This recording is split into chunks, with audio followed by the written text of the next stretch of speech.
Welcome back everybody to another episode of the GC Informer. I am finally back. Went on holiday, came back, got ill. So useful. But I'm back now. Still not entirely well, but I'm well enough to do a news video.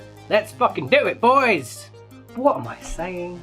We are going to start with a little thing that Valve may or may not be doing. A leaked report by, I believe it's Upload VR. Upload VR uploaded a thing saying from sources that Valve may be working on a VR headset that is separate from HTC. Now, the HTC Vive, while not owned by Valve, it was partly developed by them, and it is the most supported VR headset on Steam. You can get Oculus Rift games to work, obviously, with Steam's VR stuff, but the headset that they primarily support is the Vive. However, this new report looks like a different thing. There's actually some leaked images of a new VR headset. And considering HTC have just come out with the Vive Pro, it is very probable that Valve are at least trying to go on their own and build a new headset from scratch. It will come with two front-facing cameras and have a 135-degree field of view, which is about in line with the current specifications. And it may also come with new controllers.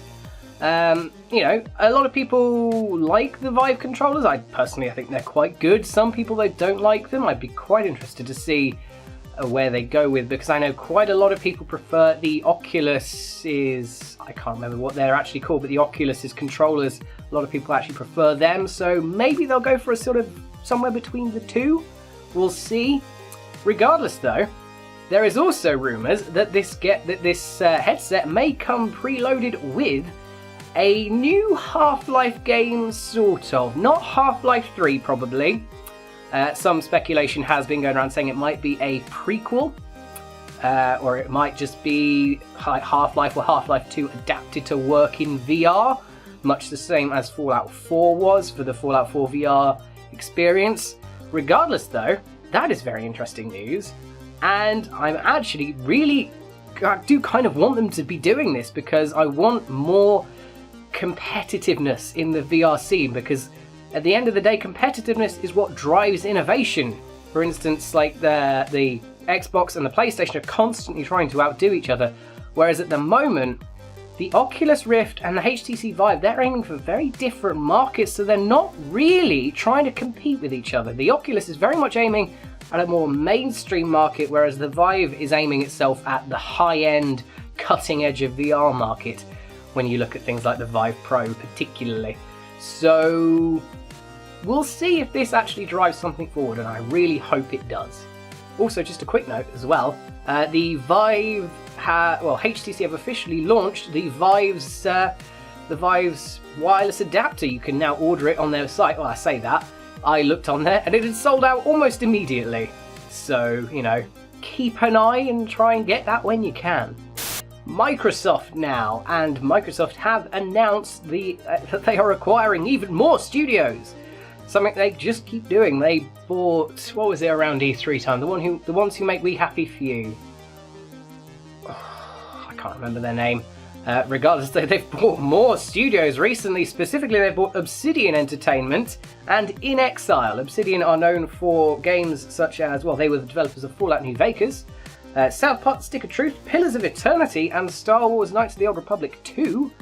And In Exile make a lot of role-playing games, including Bard's Tale, Wasteland 2, not heard of that. The Wasteland 3 is apparently upcoming, but yes, they've acquired two more studios.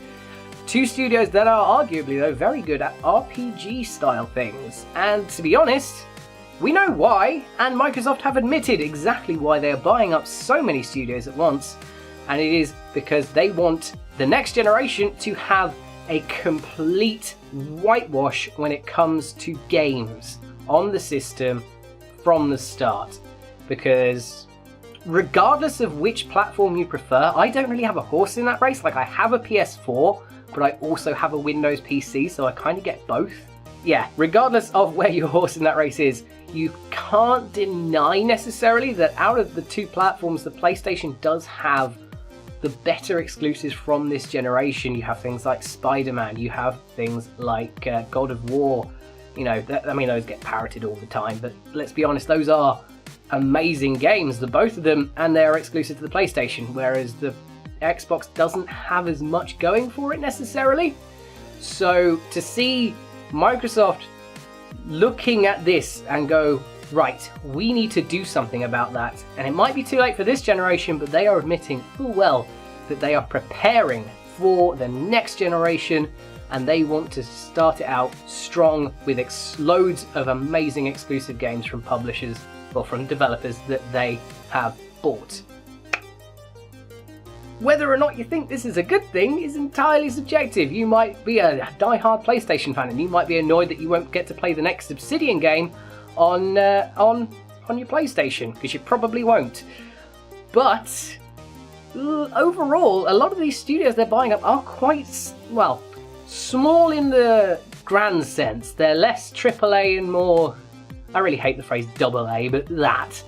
And just to see them with a bit more money behind them might be good. I'm saying this as a PC player, so I'm probably going to be able to get the games anyway. So yeah, if you like either of those studios, you might want to have a look at what Xbox are offering during the next generation, or look at investing in a PC. That brings us to the end of this episode of the GC Informer, my first one back for a while, and I hope you enjoyed it. If you did, please consider liking, subscribing, sharing, etc.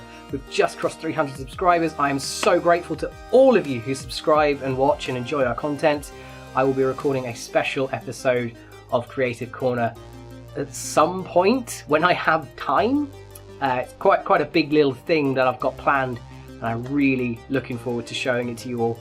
Otherwise, stay tuned to GameCast though for more news, reviews, let's plays and podcasts. Great content, and I will see you soon for something else.